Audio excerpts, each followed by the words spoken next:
So, good morning, everyone. So it's 8 a.m. in the morning in Austria, and yeah, I'm still a little bit tired, but let's go ahead. And yeah, today my talk will be about. Wait, can I disable this? Wait a moment. Yeah, good. Yeah. So today my talk will be about game control with g.tec devices and products with from 2D, 3D to VR and AR. So just to start off, what is a neuro game? What is a BCI game? A BCI game or neuro game is a game where the game mechanics, is partially or entirely controlled by the player brain's input as a part of the BCI system. So here, as an example, my colleague was playing fighter, and the movement is controlled by the arrow key, whereas the attack, defense, and kick is controlled by the BCI. So this is a hybrid controlled what's called a neuro game. Yeah. And why do we need to go with the gamings? Gaming is always in the frontier of the technologies and innovations. And they start with 1970s and 80s, where we have the arcade games with the Space Invaders. And with the era of portable console, we will see both the evolutions of the software and hardware. And we go into 3Ds with a PlayStation and the GameCube. And later on, we have more mechanics control involving with a view and with Kinect, with 3D gamings. And then in the last 10 years, we see the evolution of VR and AR, which is always gaming as a driving factors of development in the industry. So what is the next step to make a more immersive technology or immersive gaming experience? Is obviously an immersive control, which is what we believe is the BCI. And just to start off, what components we have in as a BCI games. So initially, we will have a player obviously putting on the cap acquire EEG data, and we will process the data, do a feature extractions, classifications based on the features we obtained, and then provide a BCI command, either depending on what you define the game. It can be moving up, moving down, left, hit somebody, or shooting a gun, whatever. So then this classification result will feed back to the games, and will visually, and you will see a feedback, and then as a result, you change your mind and do another data processing, and then create another classifications. So that's a closed loop system. And yeah, just to start off, what happens in a typical development cycle of a BCI game is actually harder than you expected. So initially, you have to decide what BCI system or what BCI system you would like to use, or what would you like to do. Do you want to control your avatar? Do you want to spell the word? And then you have to think about what kind of input type you want. You want the EEG data or ECOG or FNIRS data. And then you have to think about what hardware that you're using, what system that you're preparing. You have to calibrate sensors, ensure the signal quality. Then you have to collect data. After collecting data, then obviously you have to collect data from different subjects, and then you need to go for build your own signal processing pipeline, and build your own feature extraction algorithm. And then this takes a long time. And then you need to go for model training. You have to train LDA model, SVM, or CNN model, and then you have to test your performance over time. And afterwards, when they are all good, then you go ahead with the real-time applications, and basically you have to build the front end in the game, and then you have to build a real-time backend, and then basically you have to have an iteration cycle to make sure that the game works perfectly, and then eventually you need to go for testing, and potentially with more subjects, and finally you deploy your game. And very likely that it will take some time, and for a typical cycle, it might take up to 7 months or even more, or maybe even a year, depends on how lucky you are, or how clear the goal it is at the beginning. Maybe it will takes more time, but in general, it takes up to even half a year. So the problem with why the adoption is not that high enough is based on the current state of BCI. It's very time consuming in setup, and it requires multiple tools. Maybe you have a different pipeline. You have to do a backend signal processing in Python, and then you have a Simulink model in MATLAB, and then you have a Unity scenario in C#. Then you have to merge them together. And the iteration also by nature is happening in research. It takes a long time, and you need a skillful team. Like basically, you need to know a person that can process signals backend. You need to find a person who can handle machine learning, and then potentially find a game developer, look for the front end and development, and then find a full stack person who handle everything together. And the reportability and the debugging is actually not that easy with EEG data, because it's a physical signal.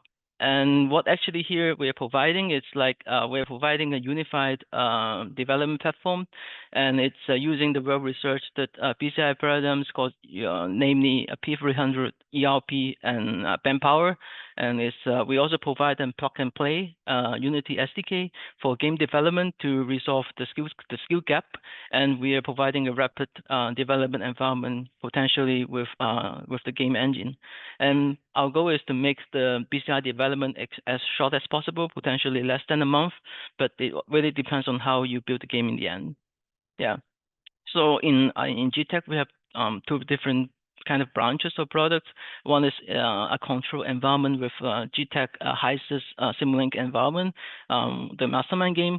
Another one is the Unity SDK, which is a more open environment for development, for flexible implementations, and also for experienced programmers, not necessarily a BCI researcher, but just a programmer or game developer. And basically, we are using g.tec amplifiers ranging from G-high-M, G-USB-M, G-Nautilus, which is the one here, and then also the consumer ready version, which is the Unicorn Hybrid Black, and our lately released product, which is the BCI Core. And for the g.HYSYS, for the Mastermind game, we are using our P300 response for BCI commands. And the P300 basically is based on an oddball paradigm. So a subject is, a player is presented with a sequence of repetitive, frequent, and infrequent stimuli to the user. And basically, the P3 response for like infrequent stimulation or the target stimulation is notably higher than non-target or frequent stimulations. And we are often using P300s together in a speller-like environment. To better illustrate the idea, I can just play a quick video about how a BCI P300 experiment looks like. So basically, initially, the user will want to spell the word BCI. So they will see a grid of letter at the beginning on the screen, and the system begins to let me close the audio. The system begins to flash in row and column in a randomized order, and the user at the beginning focus on the letter B, and instructed to silently count the number of appearance of the row and column flashes. And whenever the correct row and column flashes, our brain actually produce a P300 response, which is a kind of signal that this currently target is being flashed.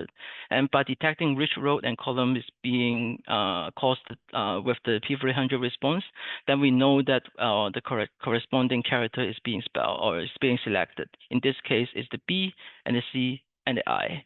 Yeah, so this is a very basic, rough idea of how BCI can be done with P300. And what we're actually doing in the game is basically taking this 2D idea and put it into VR. And instead of having a speller where we have the characters and we have the faces overlaying, we are actually putting the grid in a form of like game objects. So it's a circle, cube, and cylinders. And at the beginning in front, we will have like the g.tec object, which is having a hidden color in the back. So this may be a yellow color, and a red color. And the user, what they do is they have to pick the objects in the back and on the grid and to guess the color underneath. So if they're guessing it correctly, then there's a tick. If it's not correct, then there's a cross.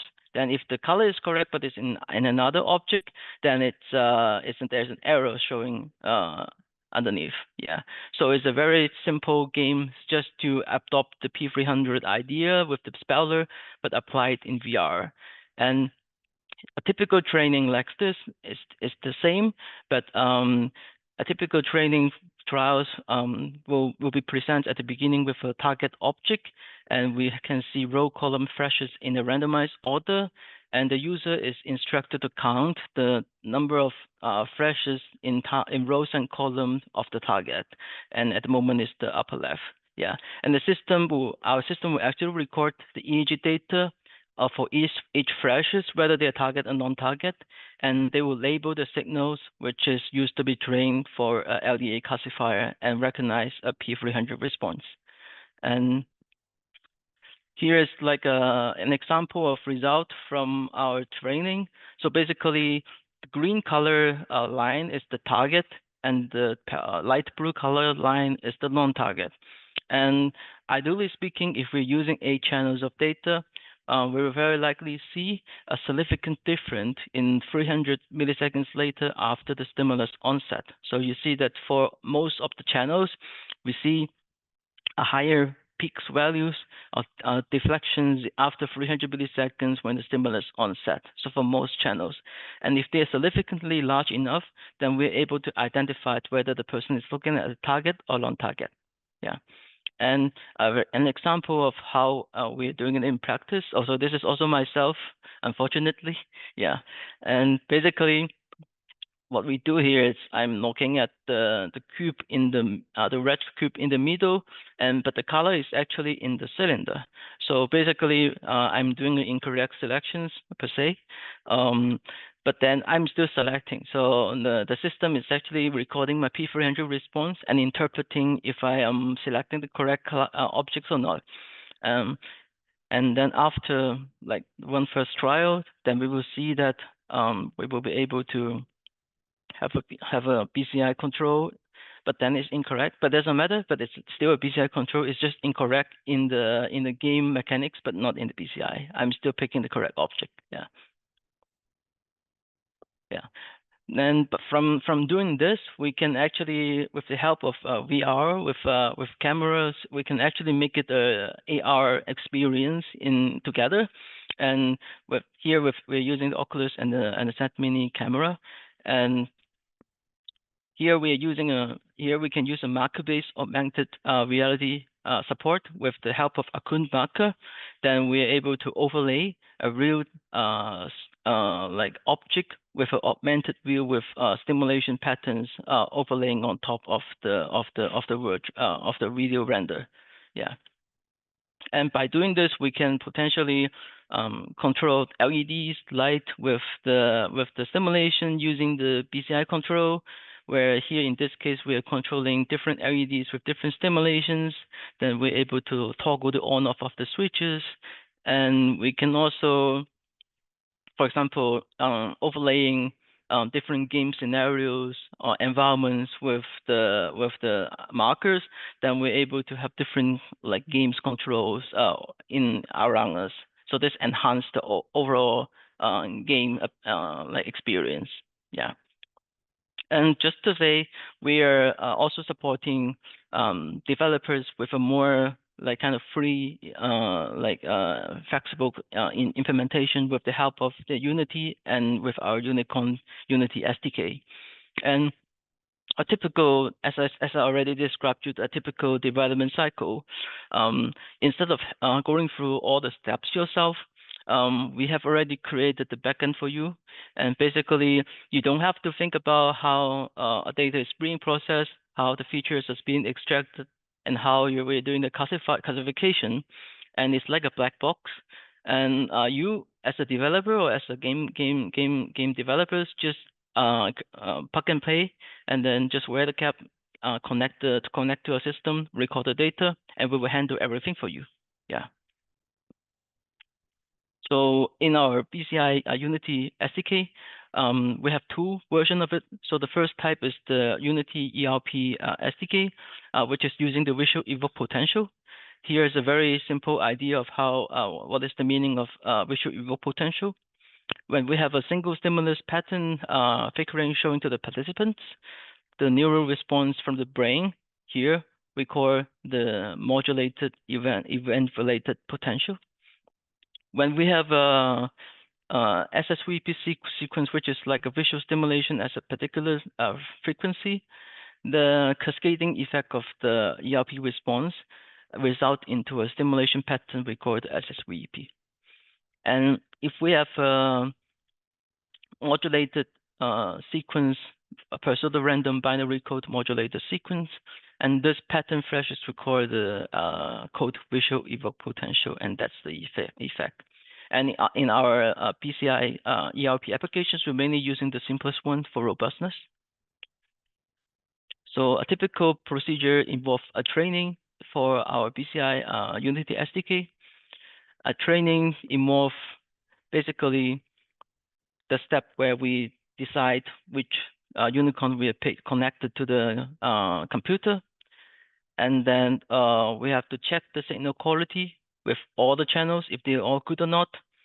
And then we will start the training procedure where the user is instructed to look at the stimulation for around 60 seconds. And we have 60 trials of stimulations, and each stimulation takes 1 second. And the whole idea is to train the user and to see, to get the template EEG data related to a particular flashes. Yeah. And here is the training performance as an example. So after 1 minute trainings, we have collected some data, and just to port, this is the stimulus onset in average, and basically the blue lines here are the individual trials for the target, and the red lines are the non-target. So you see that we have a much higher amplitudes for the target than the non-target. So this classifier will be able to recognize which is the target, which is the non-target stimulation. So which is a good classifier for training. Yeah. So we're able to get like 100% in 1 or 2 flashes. Yeah, that's perfect. And we can use the classifier, the LDA classifier, in the applications where we can. Here in this case, we are playing the game with an AI. So if you're into the AI vibe, then you're welcome to build your own AI logic in there. But the right hand side, the bar is controlled by my colleague and by past colleague. Yeah, the left line is controlled by the AI, and basically we are able to build the games in say 24 hours. Or yeah, I think it's a hackathon here. So in 24 hours time, we're able to build a game. Yeah, it's not perfect, but it's working. Yeah. And the other applications that we can use is actually the record the SDK with the band power, which is the newly released SDK Unity support we have in g.tec. So the good thing is for band power is there is no training required, and we have obviously already handled the design for you, and it's also a complete systems where user just have to wear the cap and connect to our system with the devices, and then we will process the data for you, and we will calculate the band power features for you as well. And you, as a developer, just have to think about, okay, we have the band power features, alpha, beta, gamma, delta range in EEG, and how are you going to reflect it? So maybe if you want, you can use alpha beta ratio to control the rising or falling of a drone, or whatever. It can be a shooting. So it's totally up to you, the developers, to choose whether you would like to have a more immersive integration, or you just want to change the condition of your environment with the lightning, just to see how calm a user is. So options are limitless. We are just providing a tool for development in general. Yeah. So as I said, we are providing the features for user to develop. So basically, we have implemented the band power calculation behind the scene in the back end. So here's the basic idea of EEG band power. So EEG is like we can interpret EEG as a power spectrum. So basically, in frequency response, different EEG frequencies, amplitudes corresponds pretty much to different mental state. So from delta, which is the very slow frequency oscillations, which is corresponding to deep sleep, and then to alpha, which is like a relaxed but in ideal state. This typically happen when you're calm and stand still, close your eye, and then you have like beta, which is for example for me at the moment focus mode for a certain task, and we have gamma. Maybe even now it's like a cognitive task, memory task. This required a very high involvement of your memory. So the whole idea of the Unity Bandpower SDK or Unity package is to map our cognitive emotional state into the game's actions. Yeah.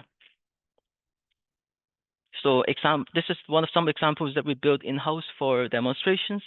And actually, we're able to port the game into Android. So this is like a small tablet we have in g.tec. So if you can see, there are some bars here. It's basically the low to high frequency of the EEG band power, and it's just to show that we're able to have this acquisition in a versatile and multiple operator systems. Yeah. We can also this is an Android game actually. It's not released yet, but we just have an idea of it. So basically, it's a flight check game where if the user is maybe relaxed or contract, I'm not the developers, but it's basically able to shoot the obstacles or the enemy based on your alpha, beta, gamma ratio or EEG band power. And the same, we can actually port that to VR. So here in this case, we will be able to connect our Unicorn Core BCI Core, the new devices, to our Oculus. So the Oculus is like untethered, or the Quest 2, basically the connection of the amplifier, the signal processing, the acquisitions, the feature extractions, and the BCI control, they are all happens in the head-mount display. So there's no need for you to like to connect to a computer with a very high GPU, and then potentially have a very, very powerful, maybe 390s RTX. They don't have to use a very high power GPU, and like a typical Quest 2 can handle the acquisitions very nicely. And what can we build with the BCI? So basically, you can think of old games that you can modify and make it much more player friendly. For example, I'm not sure if you're old enough, but if you're old enough, you know the Pac-Man game, which is built like a long time ago, but it's still very, very iconic games we have here, yeah, in the game industry. So basically, instead of having just the movement controlled by the arrows, we have a superpower external control where we're able to freeze the enemies or the ghost with the BCI control. So we have 4 BCI controls here, and for example, we're looking at these simulations corresponding to the blue ghost, and the blue ghost will stop. Yeah. So basically, it's like a hybrid integrated control in the BCI games with superpower, and then we also have another way, so is to build your own custom games. So this is the game that I developed with my colleagues in g.tec. So basically, it's like a space station game where I have 3 controls, the PCI controls, and then further ahead we have the enemies coming and hitting us. So we have enemies coming from 3 different directions, and when they are coming, we have to select the corresponding stimulation patterns, and then there will be a shield happening behind the scenes. So the shield will actually protect us from being attacked by the environment, by the enemy. So the whole idea is we're not trying to replace the arrow key or the control of the movement by the arrow key with the BCI, but instead we're trying to integrate or bring superpower to the games with only with the possibility of adding the BCI. Yeah. Otherwise, you need to have a lot of keys for different control. But now with the brain, you're able to interact directly. Yeah. So at least like if we would like to go, we can actually move it to also port your own game in AR or VR. So basically, it's the same game that we see here on the right hand side, but because this game is so cool, so we decided to check if we're able to port it directly. So then here we noticed that we're able to directly put the game from 3D to VR in a short period of time. So this is just to prove that if your system is well designed and is robust enough under different sampling frequency, frame per second, which is the frame rate, then we're able to actually port our game into different environments seamlessly. Yeah. So the whole idea is we here in g.tec would like to cut the development time from maybe months or to weeks or to months. Yeah, just to make the whole development cycle much faster. And we would like to make BCI or EEG accessible to everybody, not only the BCI researcher, but also the game developers or the innovators. So just to make the population side more aware of the certain technology. And we provided a built-in real-time system, a reliable system for BCI control, and you don't need a backend degree, you don't need signal processing, you don't need to be an expert to use it. So we have handled everything for you, and in the background you just in the front end you just do whatever you like, build your own game, and we can create some fun games together. And I just left the GitHub link here for our 2 packages if in case you're interested. And tomorrow we have the hackathon. So potentially if you're interested in building your own games, you can join. Yeah. And here I can have a quick idea of how quick we're able to build a game in just 1 second, or sorry, not 1 second, 1 minute. Yeah. So this is a Unity environment. So it's an empty environment. So basically, that's the package that we provided in g.tec. So you just have to grab the prefabs, which is like a model we provide in g.tec. You just drag the model out, so you can choose whether it's a 3D or 2D, and then that's pretty much it. So when you drag it out, we provide a defined 5 class classifications or BCI, but then you can add more if you like. Then, but the whole idea is once you drag this out, the BCI the system is completed, so you can already build your own game. Yeah, and then what you have to do is you just play the scene, and then just wait for a bit until you have the menu bar and select your devices and connect it, and look for the signal when it's good. Like now it's good. Yeah. Then we start the training, and when the training is done, then we have a classifier. Yeah. Yeah. Yeah. Now it's loading. Takes us a few seconds to train the classifier, and when we get the classifier, then we can start the training procedure. Sorry, we can start the testing procedure. Yeah. So basically, we're able to pick different objects. Yeah, but seems that there is a problem with the audio, but doesn't matter. Yeah. In case if you're interested, let's meet tomorrow, and I will show you more. Yeah. Thank you very much, and I will pass the time, I think, back to Google to see if there is any questions, and I'm very happy to reply it. Yeah. Thank you very much, Bernard. So the first question is from Crystal. What does the .io mean in the Brain.io webpage or name? Yeah, I'm not exactly sure, but yeah, maybe Google can reply this. Yeah. Yeah, it's used by the hacker programmer community. It means in and output, so engineering stuff. Maybe some people wondered also about the 41. Do you know why it's 41? Yeah, it's 41 letters in total. Yeah. Yeah, if you say the Brain Computer Interface Designers Hackathon, then it has 41 characters, and that's the reason why it's 41 and not 47. Singh wants to know, is it necessary to keep the mental count of the rows in column as they are being presented in the P300 speller to properly elicit the P300 response?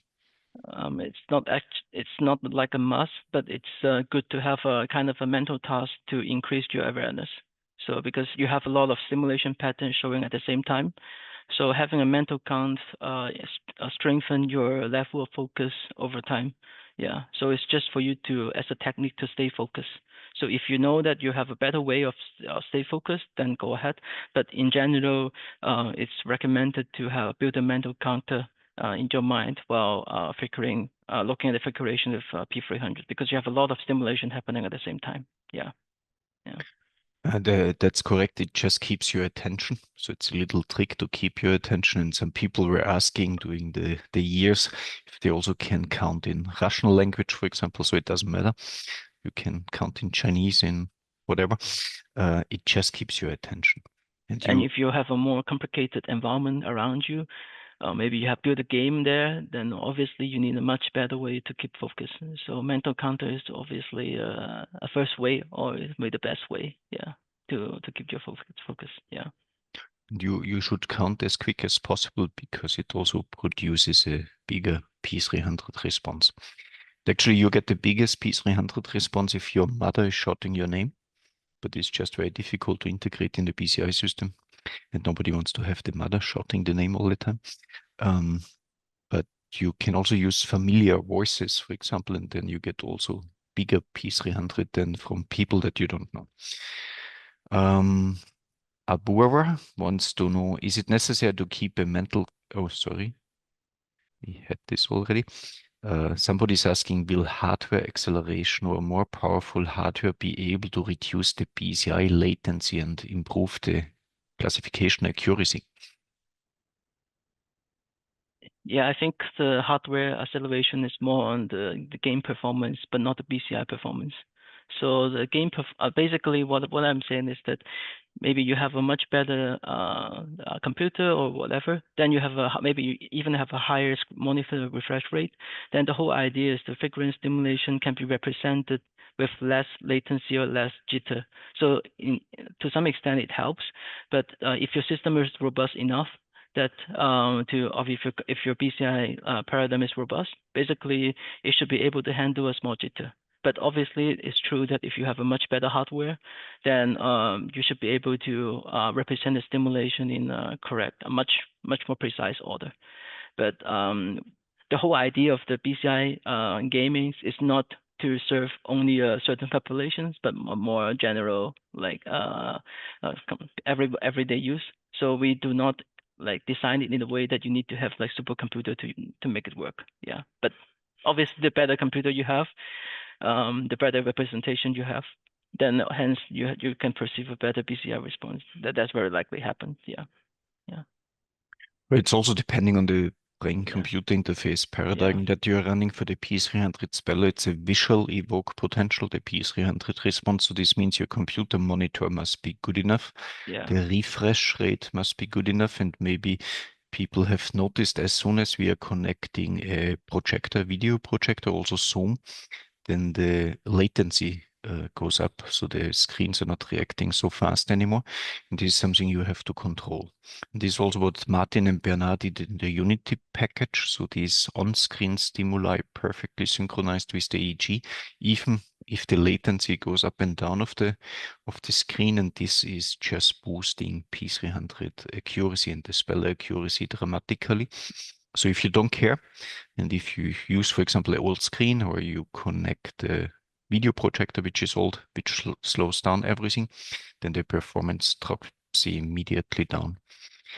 But the computer processing for the algorithms, that's fast enough. So that's not really an issue, especially not for 8 channels that we use for the P300 speller. If we are going to the Pangolin with 1024 channels, then of course computer CPU time becomes an issue. And you can also use NVIDIA cards, which is anyhow good for gaming to have a better game flow. So Fortnite makes much more fun with NVIDIA, and then the screen resolution is much better. And I think the stability of the frame per second is more important than how high it is. So if your system is able to maintain at 60 hertz, then it's already good. Yeah. But if your system is fluctuating, then then the whole system is not able to represent the stimulation in a regular interval, then potentially your BCI will not work. Yeah. So yeah. So what's the minimum amount of training time you need so that the classifier works? That really depends. So I can speak for the Unity part. So the Unity part, you can actually make it 30 trials, and then each trials of stimulation, you can make it like I tried before for 5 class. I can make maybe 200 milliseconds for each stimulation. Then like it's like only 30 seconds. So basically, it really depends on how what system design what you would like to have. Do you want to have a more robust classifier that like with the better BCI control, but then it takes more time to training, or you want your priority is speed? Then very likely you can also make everything faster. Like maybe in 30 seconds you can train a classifier, but it really depends. Yeah. So 30 seconds is also possible, or even less. Yeah, but 30 seconds is like what we do is as internal test minimum that it's doing good. Yeah. Yeah. Just Yeah. to give you a historical perspective, so 25 years ago, people were used to train neural networks on EEG data from a couple of days to set up a classifier. So people were just sitting there for many, many hours to generate offline data, and this was used for the neural network. So the result was not very good. Then we started to do it within the session. So we trained for like 5 minutes and used it immediately as feedback. And this worked much better. And then for the intending system, our first P300 speller, for example, we used always 5 characters, Lucas and water for calibrating and testing it.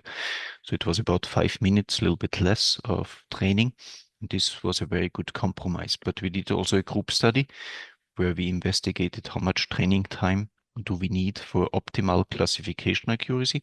And if we used, for example, 42 minutes instead of 5 minutes for calibration, then the speed of the BCI system was better. This is, of course, something you can do. You can train longer for higher accuracy and to be more robust. And later on, you can use the same classifier again. And now, like 20 years later, we need about 30 seconds for about the same performance. So this is, of course, very nice. 20 seconds for calibration is pretty acceptable. So also when you're using an eye tracker, you're calibrating first. Then Sing wants to know, does the Unicorn Unity SDK allow us to connect more than one unicorn at the same time to develop multiplayer games? Yeah, I mean, it's not an official support, but in-house we did a test before that we're able to control 2 unicorns together.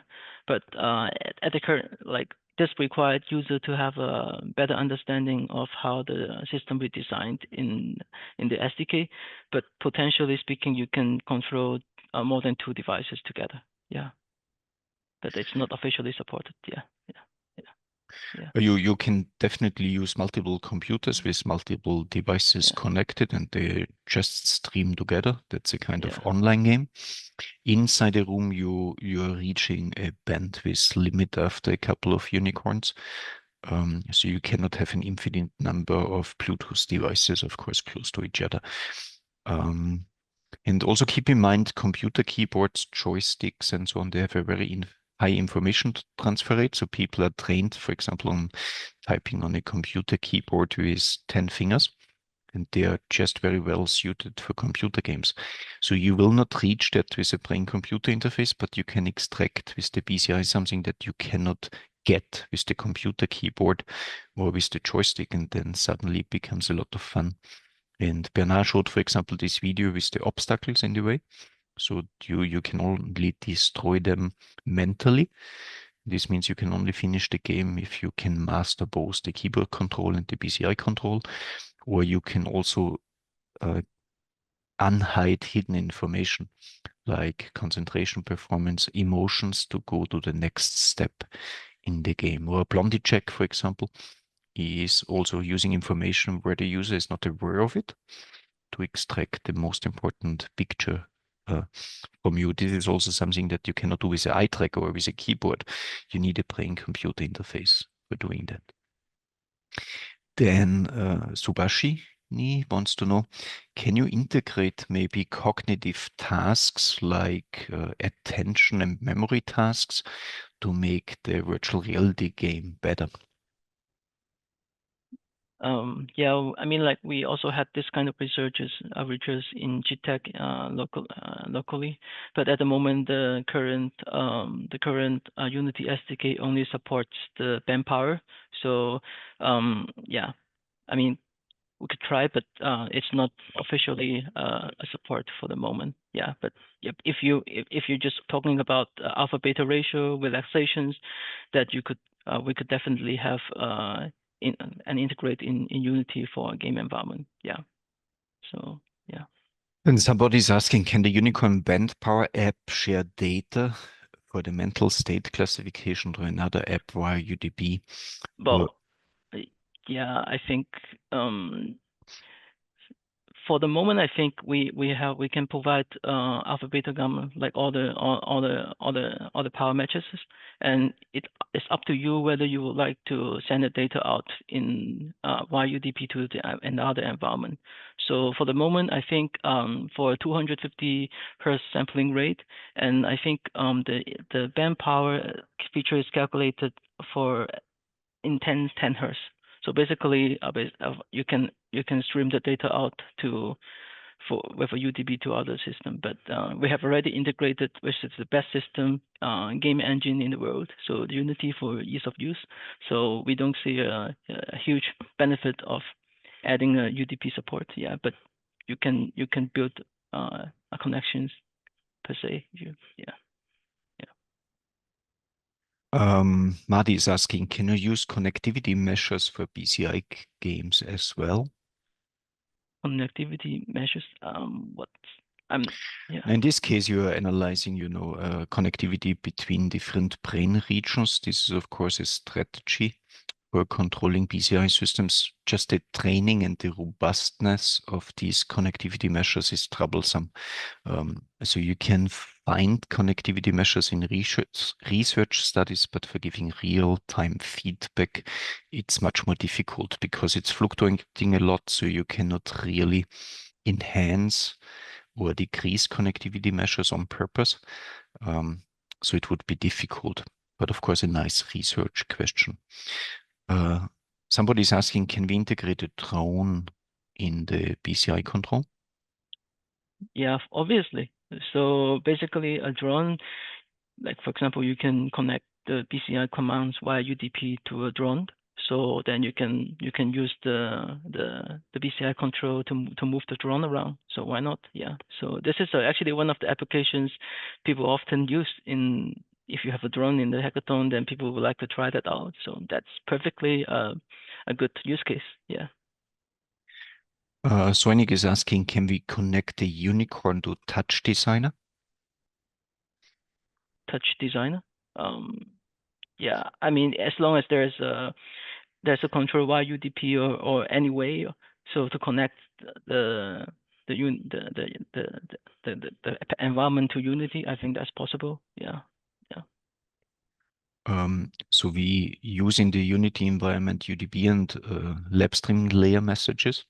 yeah, Then you can send basically all the information to other software packages as long as they can read in these streams. So it can also yeah, be Xilinx, for example, reading in information. You just need the correct counterpart. So yeah. sending from Unity. It's more the environment that it's supported. Yeah, the connections protocol. Yeah. Mustafa wants to know, did you work with visually impaired individuals also, and what could you do in this case? Well, I mean, for visual impaired, I think at least ERP is actually a possible way because the stimulation is slow and so it just flickers once per say a seconds. So the representation is quite iconic, and then maybe you can make this the stimulation even bigger. But further research has to be done here in g.tec. So we didn't did a full research study on how the impaired, visually impaired patients will react. But I think with fine tuning, it can be done. Yeah. Yeah, Unity is, Yeah. for visuals, so It's Yeah. 2D, 3D, Yeah. and this is why it's developed for visually impaired people. We have a session on day 9. Actually, it's the whole day because it deals with unresponsive wakefulness patients, coma patients, and locked-in patients. And very often they're visually impaired, especially unresponsive patients that don't have vision. And that's the reason why you cannot use a P300 speller for these people. In this case, we are taking a vibro-tactile stimulation device. This means instead of visual stimuli, we have tactile stimuli of the left hand, right hand, foot, whatever. The person has to attend to the vibro-tactile stimulation of the hand, for example, and this is producing a P300 response that the brain-computer interface can analyze. So we can work around the vision, and you can do a similar thing with auditory stimulation. So you can have high and low tones to distinguish them. You can have your mother shouting your name and so on. You can have different words and you're just remembering a certain word to produce a P300 response. So there are many different strategies of what you can do. So Bernard, this was very nice. Thank you very much for the demo.